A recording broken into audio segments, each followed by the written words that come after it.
Yeah, thank you for the presentation, and thank you for inviting me to speak. Yeah, the title of my talk is FreqRISE, explaining time series using frequency masking. Yeah, so Christopher did a nice job of introducing me, but I did include just a small slide about me. So I'm Thea, and I'm doing my PhD at the Technical University of Denmark at DTU Compute. I'm in towards the end of my second year of the PhD. And my PhD is basically centered around deep learning for biomedical time series. Although I just wanted to briefly mention that this is, of course, the visual intelligence seminars, but I think there are still some parallel in basically the methods that we're using. So for the first part of my PhD, I've been focusing mostly on doing representation learning of data with no labels, so basically self-supervised learning for a time series. And now in the last 6 months, I've shifted more towards explainability methods, and that's why I've been visiting UIT for the last 6 months, working with Robert and Christopher, and that's the work that I'll be presenting here today. So first, a little bit of background knowledge. Initially about this biomedical time series data. So what do I mean when I say this? I mean mostly electrophysiological data, so that's data that you can measure by placing electrical sensors different places on the body. That could, for instance, be EEG data, which is brainwaves, and you can, for instance, use that for doing detection of epileptic seizures. It could also be ECG, which is an electrical recording of the heart, which you, for instance, can use to detect different heart diseases. So as you can hear, most of these applications are basically diagnostic applications or clinical applications.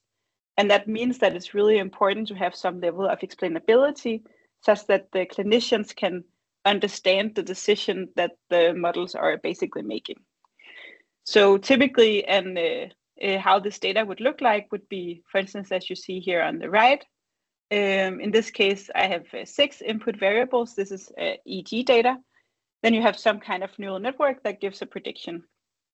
There are a lot of challenges when trying to do explainability on this, or trying to basically use the methods that have already been developed for mostly for computer vision on this data.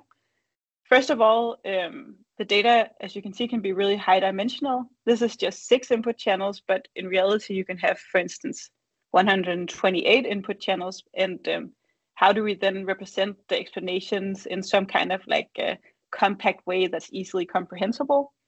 I'll not talk about this in this talk, but I just wanted to mention that that's also an issue. Then the next issue is that often the explanations will present themselves as rather complicated patterns, which are generally, I think it's really difficult to interpret what's going on in these signals. I think most of you will also find it quite difficult.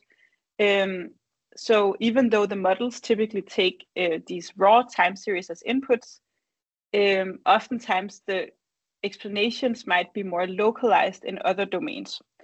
So an example of this could be if, for instance, say that the explanation for the model giving a certain prediction could be that the channel 5 signal has a really strong 20 hertz signal in it, then that will be really difficult to represent by producing an explanation in the time domain.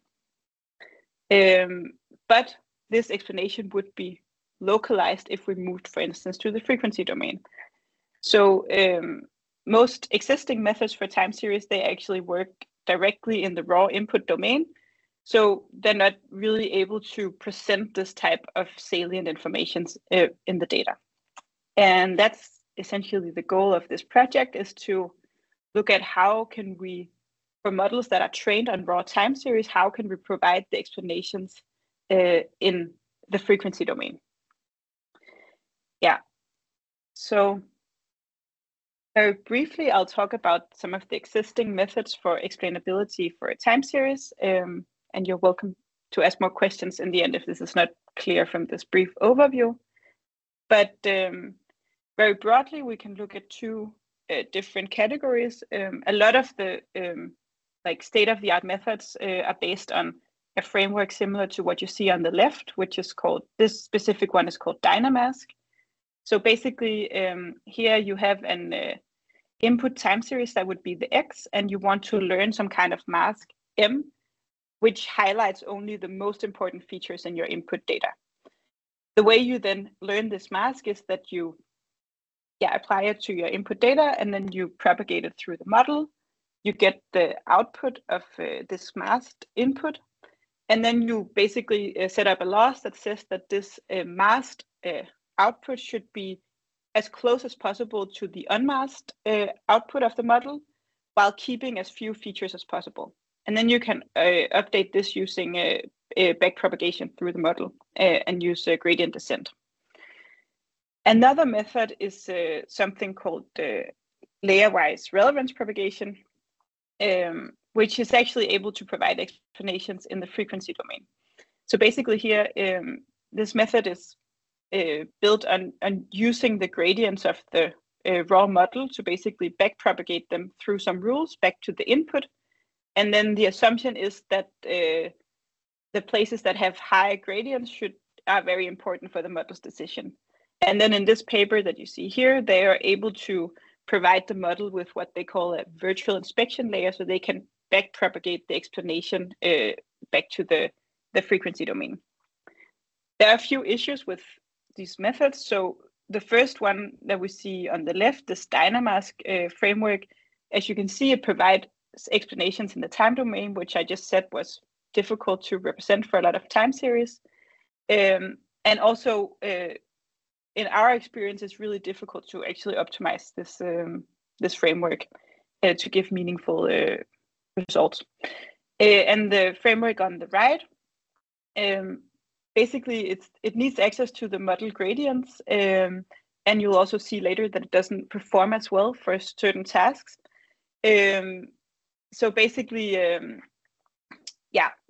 both of these methods are what we call model dependent, which means that we need access to the entire model and all of the workings, and that can be sometimes an issue if the model is not basically available for analysis. So we're looking into what we call model agnostic methods, where we don't need access to the inner workings of the model. Yes. Now I'll go a little bit into the methods that we're using. So as I said, we wanted to look at mostly model agnostic methods. And here we're looking at something called masking-based explainability. And specifically, I'll explain what is called the RISE framework. So the idea of this framework is that we have some kind of input. Of course, this is developed for images. We sample some masks, typically a pretty high number, like 5,000 masks. We apply them to the input sample, and then we assess the output at each of these masked inputs and observe how the output of the model changes. Basically, then the assumption is that if we mask something out and the output changes a lot, then what we masked out was probably pretty important for the model's decision. So that means that we can compute a weighted sum over the outputs of the model and the applied masks. And then in the end, we get a relevance map that highlights the important features in the input. Yes. So what we instead propose is something called FreqRISE. And this builds on this RISE framework, but is able to provide the explanations for time series in the frequency domain. So here's some math. This is the only math-heavy slide, so I hope you'll bear with me. So basically, we have a black box model F that we want to explain. It takes xt as input and gives us an output y. Xt is the raw time series input. Then traditionally, we would sample masks and apply them to this signal in the time domain to produce x hat, and that would give us our perturbed outputs y hat. What we propose is instead to introduce an invertible mapping, G, because that means that we can map from the time domain into a new domain. In this case, we call it S, Then we can sample the masks in this new domain and use our invertible mapping to get back to the time domain, and then produce our x hats in this way to get our perturbed outputs y, and then in the end estimate a relevance map that gives us the relevance in this new domain. And of course, in this case, we're looking at the frequency domain, so that would be this invertible mapping is what we call the Fourier transform. I hope most of you are familiar with. But another invertible mapping is also, for instance, the short time Fourier transform, which is a way to get both frequency and time resolution in this domain. So here I've tried to present it in a case where we will use the short time Fourier transform. So as you see, we have our input x, we use our mapping g to map to this new domain. Then we sample our masks in this domain, use our mapping to get back to the time domain, and then we can look at the outputs and get a relevance map in the end. And here you basically see that we're able to more efficiently mask out complicated patterns in the signal, because these patterns are more localized in the other domain. Yes. So now I'll explain which experiments we used to validate the method that we developed. So for most explainability methods, it can actually be really difficult to evaluate, because typically we don't have access to the ground truth information about our data. And that's why it's really nice to test the method on synthetic data, because here we can place salient features and we know exactly what the model should use to get to the decision in the end. So in this case, what we've done is we've created a data set that consists of sinusoids that we add together. And then we add a little bit of noise. So here you see two examples of this data set where we have the time domain on the left, and you see it looks quite noisy. And then in the frequency domain, it's much more sort of localized. And then we've designed a set of class labels by choosing a set of frequencies, in this case 5, 16, 32, and 53. And then the task is basically to detect which combination of these frequencies is present in this sample. So for instance, in the case up here, we see that I've marked basically these frequencies with these green bars. So you see that the example on the top, you have 3 of these frequencies present, so that will be one class, and then in the example on the bottom, we have 4 of the frequencies present, so that will be another class. And in total, we have 16 different classes, including the empty set, which is that none of these specific frequencies are present in this specific sample. Yes. Then we're also testing on a real life data set. And I know that I motivated this from a biomedical point of view, but here we are focusing on audio data for the reason that it's more easy to interpret, and it only has a single input channel, and that makes it much easier to work with, at least for a start. So we're working with this audio MNIST dataset, which, as the name suggests, is a dataset that consists of spoken digits from 0 to 9. And we have, these digits are spoken by 60 different speakers. We have 12 female and 48 male speakers. So it's quite simple. You just have this one digit. And each recording is then padded to be 1 second long. So we have 8,000 samples in the time domain. Here we basically expect the salient information to be either in the frequency domain or in the time frequency domain, depending on the task that we train the model to perform. And the 2 tasks that we're looking at is asking a model to predict the gender of the speaker, or of course the spoken digit. For the gender, we have a pretty clear idea that male and female speakers will have different, what we call fundamental frequencies. So in these 2 different ranges, which will be very localized here in the frequency domain.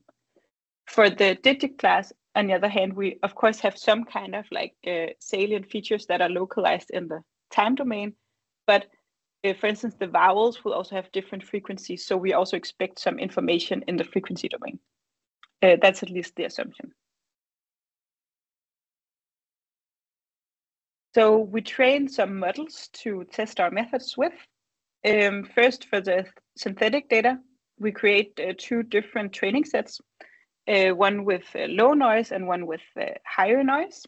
And then we train a simple multi-layer perceptron on these raw time series.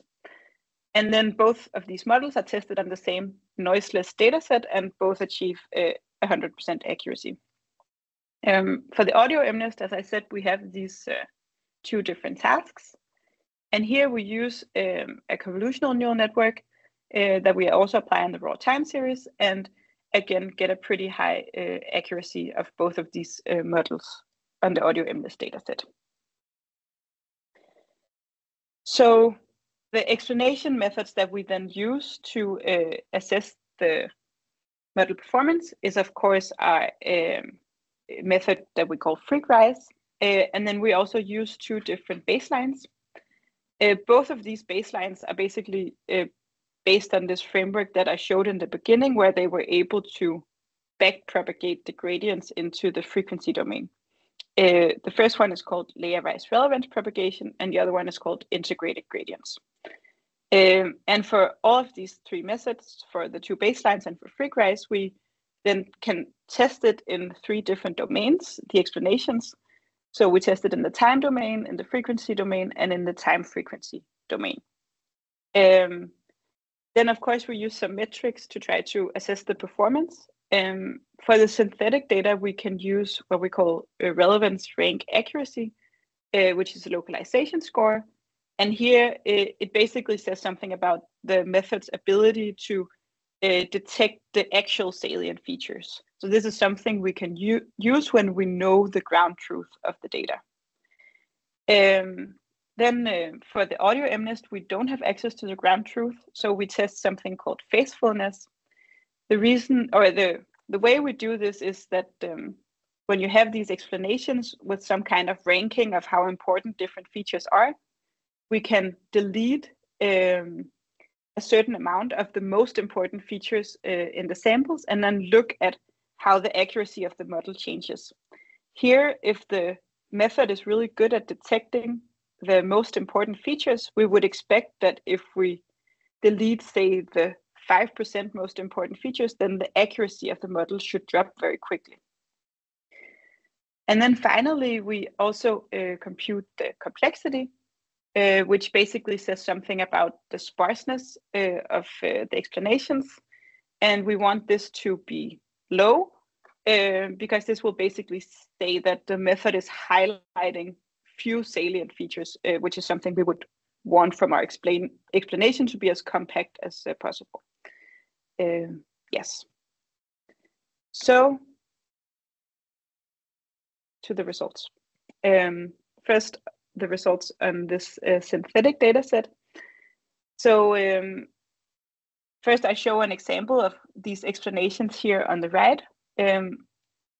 It's a little bit difficult to properly sort of showcase the explanation, so I'll just explain what this looks like. So first of all, we have the ground truth. We see a sample from the data set in the frequency domain. And then we have the ground truth, which is these 3 different frequencies. That's the salient information. Then for these explainability methods, I've shown the basically the ones that coincide with the correct ground truth are colored blue, and all of the other relevance, which is placed outside of the ground truth, is colored red. So here we see essentially that integrated gradients is able to pick up on one of the ground truth frequency components, which is the first one. LRP manages to pick up on 2 of the frequency components, whereas, oh, this was supposed to say frequency, sorry. Frequency picks up on all 3 of the ground truth components, so that means that, it has a good detection rate, basically. And that's also what we see over here in the table. So on the model that's trained on the data set with low noise, we see that all of the 3 different methods, they get a pretty high localization score, but frequency gets 100% accuracy, basically detecting the ground truth. Then when we move to the noisy data set, the performance of these two other methods actually drop quite a lot, whereas frequency stays consistently high. So that actually means that this frequency is much more robust to at detecting the ground truth information in the frequency domain. Yeah, if we then instead look at this complexity score, we want this to be as low as possible. Here we see that consistently frequency will have a much higher score than the two other methods, and I can explain why that is. So basically, here's an example where we just look at the explanations. So up here is the ground truth again. And here we see that basically both integrated gradients and LRP are able to assign 0 relevance at different parts of the signal. Whereas if we look at frequency, it will always have sort of like a baseline that looks a little noisy. I would argue that the quality of this explanation is still high because it's really clear which ones are actually the relevant peaks if you filter out the noisy parts, but this will basically not be reflected in the complexity score. So maybe this is not the best way to actually measure the quality of these explanations. Yeah. If we instead move to the results then on audio MNIST, then as I said, we use this faithfulness score to look at the quality of the explanations. Here, basically, we've plotted the accuracy of the model on the y-axis, and then the fraction of features deleted on the x-axis. So as I said, we want the accuracy to drop very quickly when we remove the most important features.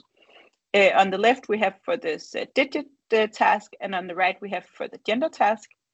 And then the number is presented in the table. They're basically the area under the curve, which we want to be as low as possible.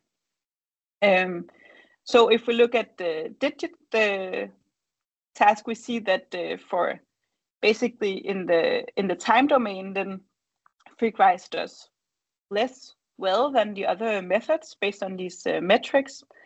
But if we then move to the frequency and the time frequency domain, then frequency does much better than the two other methods, and the accuracy drops really quickly, which means that it's first of all that it seems that the information is more sparse in these domains, and yeah, that frequency is able to more accurately identify these salient features. If we instead look at the gender case, then we actually see that this area under the curve is lower in the time domain compared to the frequency domain. But if we then look at the actual curves, we see that this is because the accuracy in the time domain basically drops to a lower value, but more slowly. Whereas if we instead look at the frequency domain, it drops very quickly to a low value, and especially for frequency, and then it just stays consistently at this low accuracy value. So this basically tells me that the information is sparse. So basically you remove probably the fundamental frequency of the sample, and then immediately the accuracy of the model just becomes around like random guessing. Then if we look at the time frequency domain, the thing is that frequency actually does not do very well in this case. And I have an example to show you why that is. So as I said, for this gender task, we expect it to be localized in frequency.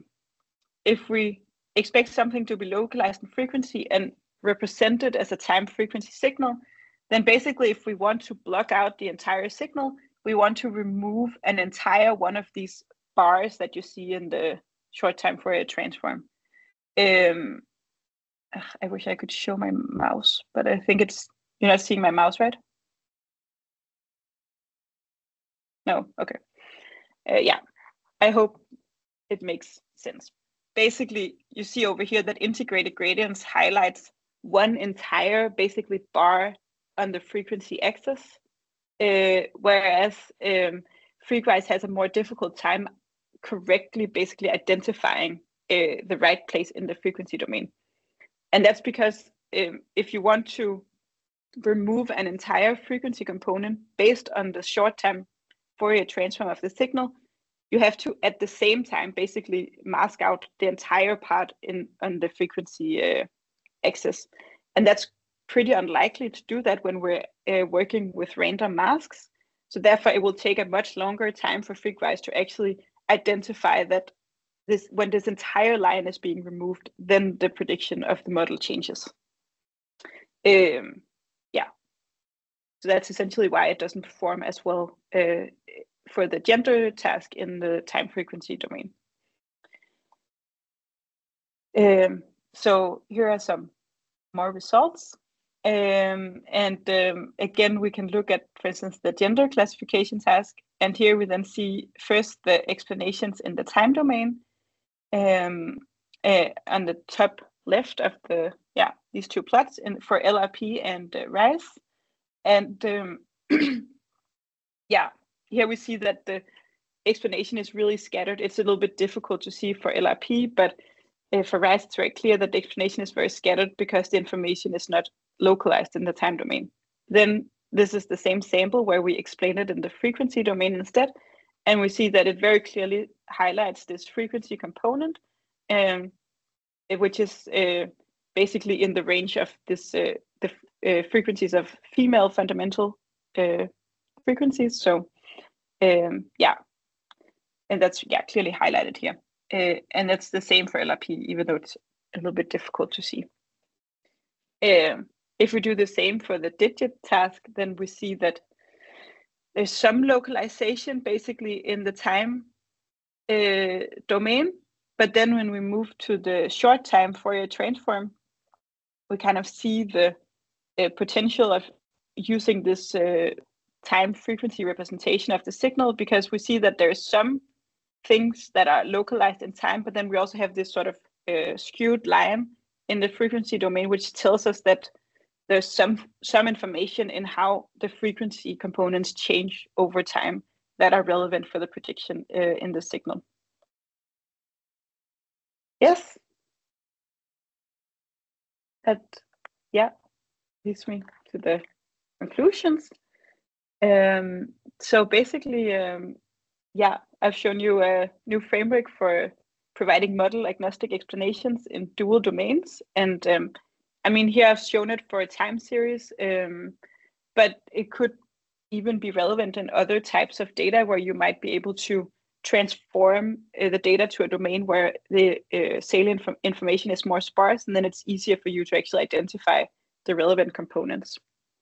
In the methods or in the cases that we've tested it on, it consistently outperforms the other methods on the synthetic dataset, and also has really high performance on this audio MNIST dataset.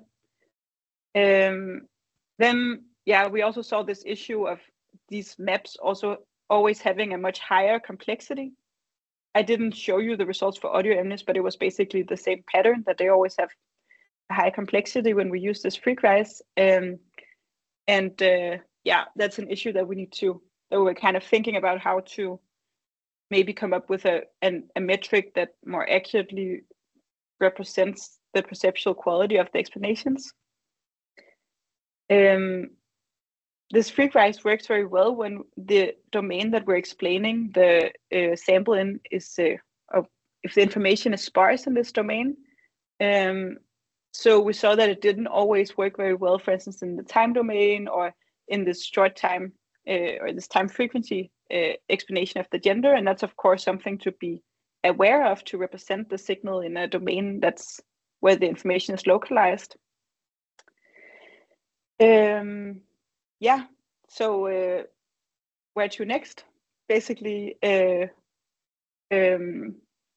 now we're directly masking things in the frequency domain, but a more natural thing to do would maybe be to use filters from signal processing. So maybe we can use notions of basically filter banks to learn how to optimally explain these signals.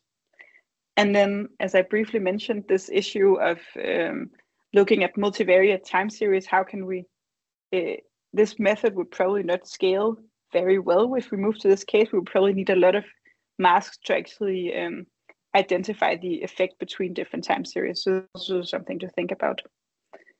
But yeah, in general, it seems that providing explanations in the frequency domain is an important step in trying to explain time series models.